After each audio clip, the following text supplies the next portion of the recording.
D'importants progrès dans les entreprises humaines ont été permis grâce aux actions déterminantes prises par de courageux pionniers. En matière de foi, en islam pour être plus précis, Allah utilise souvent des hommes et des femmes audacieux pour illustrer certains éléments et donner des exemples que les gens autour d'eux peuvent suivre. C'était le rôle du docteur Murad Hofmann, un haut diplomate allemand à l'époque où il s'est converti à l'islam. Il ne s'est pas juste converti à l'islam, il a écrit des livres sur son cheminement pour aider ceux qui avaient besoin de conseils. En tant que musulmans, nous sommes guidés par les règles énoncées par Allah et son noble prophète, sallallahu alayhi wa sallam. Ces règles, aussi strictes qu'elles puissent paraître, sont principalement conçues pour assurer notre sécurité, nous aider à vivre sainement et à vivre en harmonie avec les autres sans leur nuire. Être musulman signifie s'abstenir de beaucoup de choses, telles que certains types d'aliments, apparences et paroles. En termes de nourriture, le plus représentatif est le porc et l'alcool. En se remémorant son parcours pour devenir musulman, et les choses auxquelles il a dû renoncer, le docteur Murad Hofmann s'est souvenu d'un accident qui a failli lui coûter la vie alors qu'il était étudiant à New York en 1951.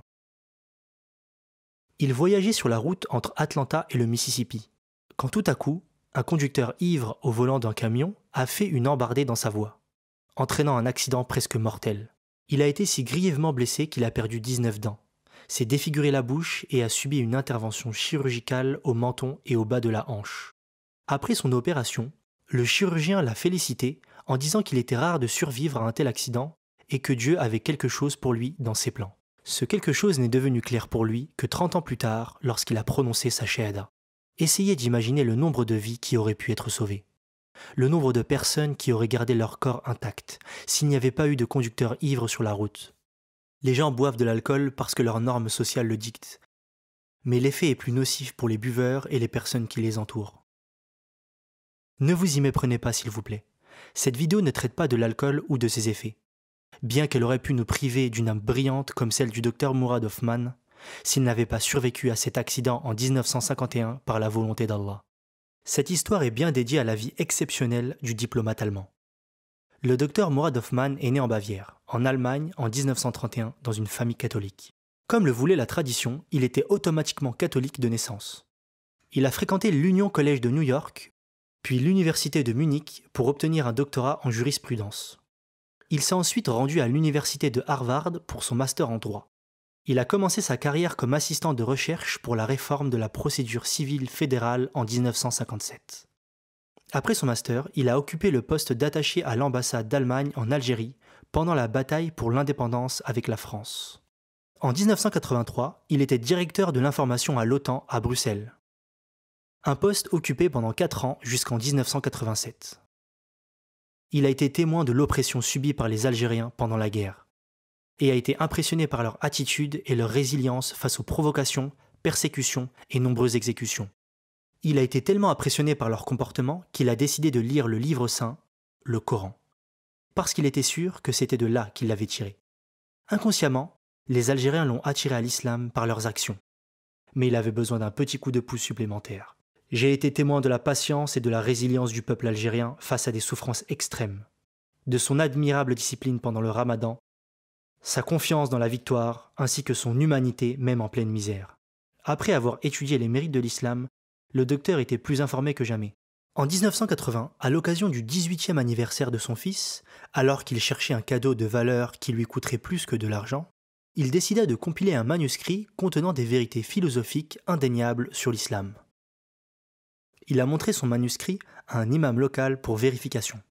L'imam, en lisant le manuscrit, a déclaré que s'il croyait sincèrement au contenu qu'il avait écrit, alors il était musulman.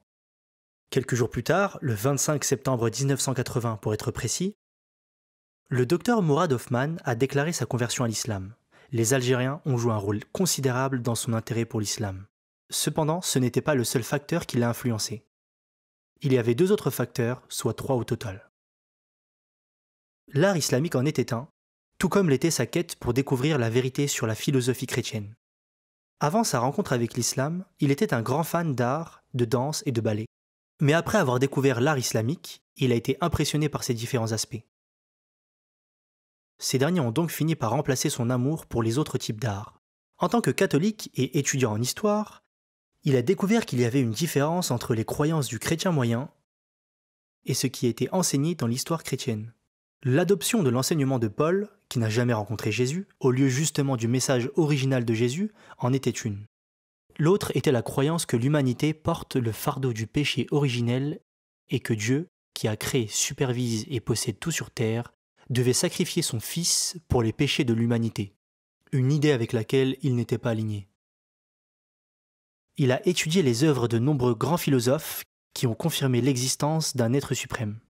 Sa quête pour trouver ses propres réponses l'a amené à rechercher les moyens par lesquels Dieu communique avec ses sujets. Il a trouvé la réponse à ces questions dans un seul verset du Saint-Coran. « Qu'aucune âme ne portera le fardeau d'autrui » Sourate 53, verset 38. L'expérience du docteur Mourad Hoffman n'a pas été un long fleuve tranquille, après sa conversion à l'islam et sa poursuite de cause islamique. Son livre, L'Alternative, qui présente l'islam comme la seule solution viable pour les sociétés occidentales, a fait l'objet d'un tollé généralisé en Europe. Des tentatives ont été faites pour bloquer sa publication, en affirmant qu'il présentait des croyances extrémistes et soutenait les châtiments corporels. Certains ont passé des appels pour le destituer de ses fonctions d'ambassadeur au Maroc. Cependant, le livre a toujours été livré dans les délais et après avoir lu tout le contexte, il a été reconnu pour sa qualité. Sa carrière n'en a pas été affectée pour autant. Sa décision de se convertir à l'islam a été bien accueillie par le gouvernement allemand tant qu'elle n'impactait pas sa capacité à remplir ses fonctions. En 1984, il a reçu l'ordre du mérite de la République fédérale d'Allemagne. Son livre, Journal d'un musulman allemand, a été distribué dans toutes les ambassades d'Allemagne dans les pays islamiques. Il a d'ailleurs eu une progression de carrière enviable, en phase avec son éducation et ses capacités. En 1983, il a été nommé directeur de l'information pour l'organisation du traité de l'Atlantique Nord, l'OTAN. Après 4 ans, il a été nommé ambassadeur d'Allemagne en Algérie, en reconnaissance de son expérience dans ce pays d'Afrique du Nord. En 1990, il a été nommé ambassadeur d'Allemagne au Maroc, poste qu'il a occupé pendant 4 autres années avant de quitter volontairement les affaires étrangères allemandes pour se concentrer sur ses activités islamiques.